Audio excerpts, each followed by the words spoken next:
Há momentos em que o destino já foi decidido, mas o corpo ainda precisa atravessar o caminho. A obediência não nasce da força, nasce da consciência. Nem toda dor grita. Algumas apenas pesam. Quando o céu se cala, não é ausência, é resposta. O medo não desaparece, ele é enfrentado. A traição não vem de longe, ela se aproxima com intimidade. Um gesto simples pode carregar séculos de consequências. A violência começa antes do primeiro golpe. Ela começa quando o homem é reduzido a um alvo. O silêncio dos que fogem pesa tanto quanto a mão dos que prendem. Não há engano aqui. Não há surpresa. Tudo isso já era conhecido. E mesmo assim, foi aceito. Porque o sacrifício não começa na cruz. Ele começa na decisão de não recuar. A noite avança. E com ela, o caminho sem volta.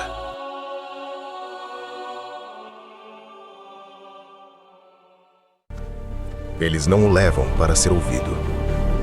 Levam para confirmar o que já decidiram. A noite não protege. Ela esconde. As portas se fecham. Não para manter a ordem, mas para evitar testemunhas. Aqui, a verdade não entra. Só versões. As vozes se levantam, uma após a outra. Nenhuma concorda com a anterior, mas isso não importa.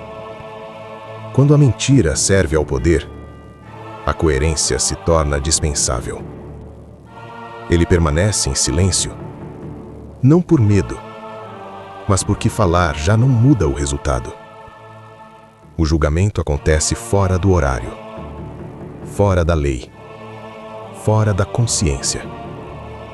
As perguntas não buscam resposta, buscam provocação. Cada acusação empurra o limite um pouco mais, não para saber quem ele é, mas para definir o quanto pode ser humilhado. O rosto machucado não interrompe o processo. A dor não invalida o ritual. Aqui, a justiça não pesa fatos, pesa conveniências. O veredito não nasce do que foi dito, nasce do que ameaça. Você é o Cristo, o Filho de Deus?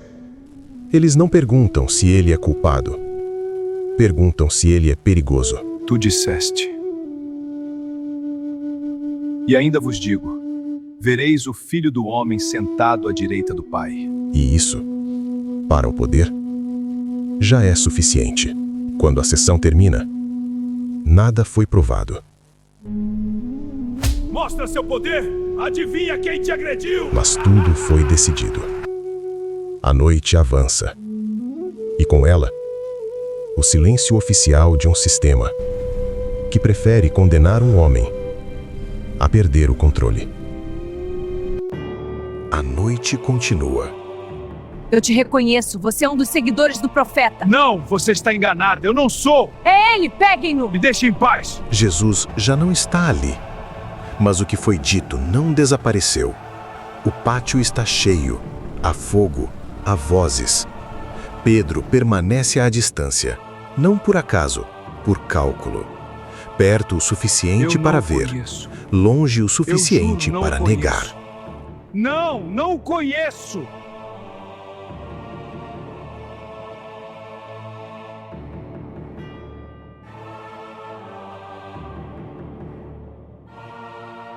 Mestre, ficarei contigo mesmo na prisão ou na morte. Em verdade eu te digo, antes do galo cantar, tu me negarás 3 vezes. Ele sabe onde está. Sabe o que está acontecendo. O medo não precisa de barulho. Ele se instala, organiza os pensamentos, apresenta alternativas. Uma voz pergunta, não grita, não acusa, apenas constata. Pedro entende a pergunta. Responder significaria ser visto. Ser visto significaria ser levado. Por um instante, ele pesa as opções.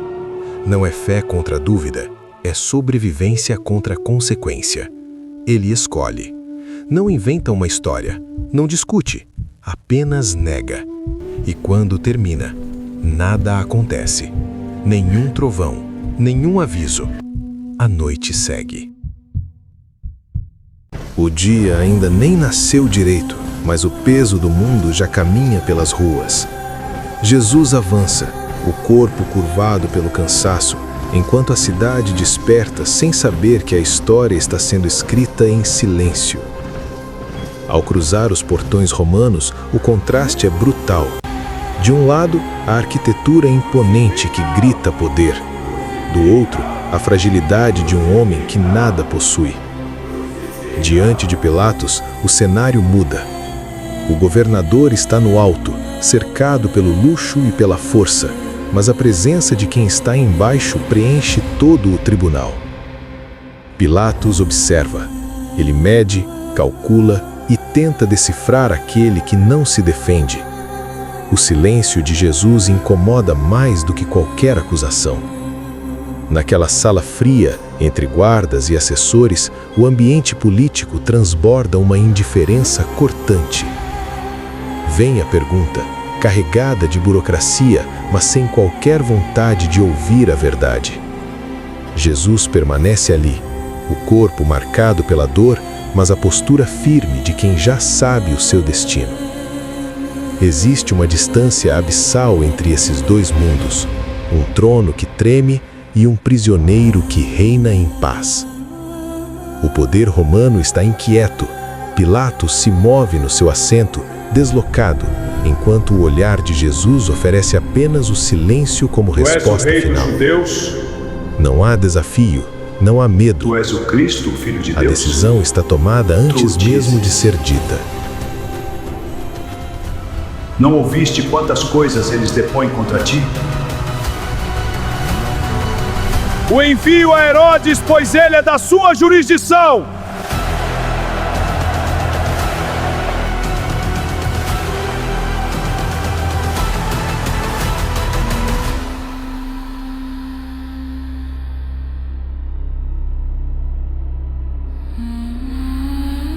Há lugares onde a verdade vira espetáculo, onde a dor vira curiosidade, onde o sofrimento é só mais uma distração para quem já viu de tudo.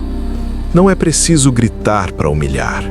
Às vezes basta sorrir, basta esperar que o outro se explique. E quando ele não explica, o vazio incomoda mais do que qualquer resposta.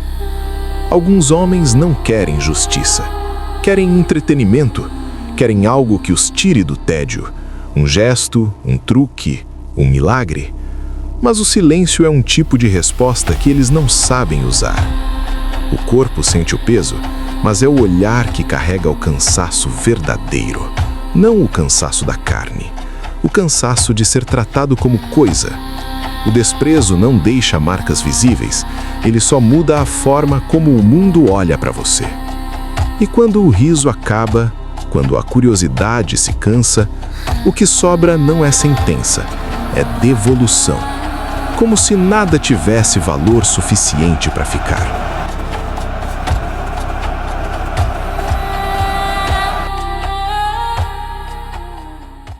O pátio estava cheio, mas o que pesava ali não era o barulho, era a decisão.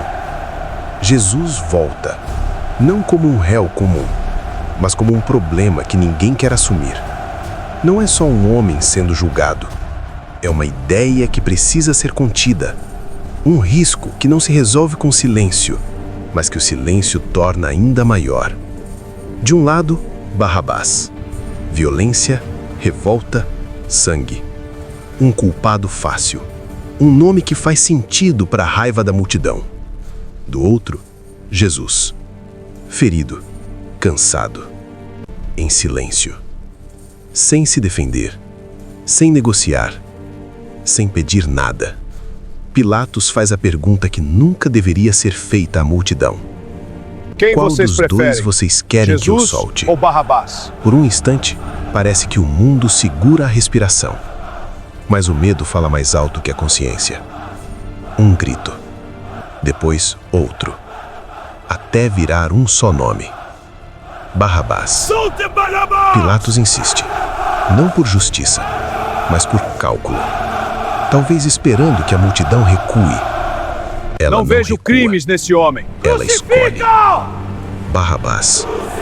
Jesus não diz nada. Não implora. Não acusa. O silêncio dele pesa mais do que qualquer defesa. E naquele momento, Barrabás sai livre. Jesus fica. E naquele dia, não foi Roma que decidiu. Foram as pessoas. E elas escolheram o que era mais fácil, não o que era certo. Pilatos olhou para a multidão e depois para Jesus. Ele já sabia, qualquer escolha ali teria um preço. A pressão era grande demais, os gritos altos demais, o caos perto demais. Então, ele fez algo que atravessou os séculos. Mandou trazer água e, diante de todos, lavou as próprias mãos. Como quem diz, isso não é comigo.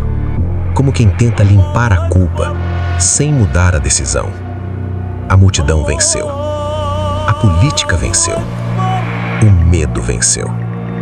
Jesus continuava em silêncio, machucado, cansado, sozinho. Pilatos já não o via como um homem. Via um problema que precisava desaparecer. E então veio a ordem.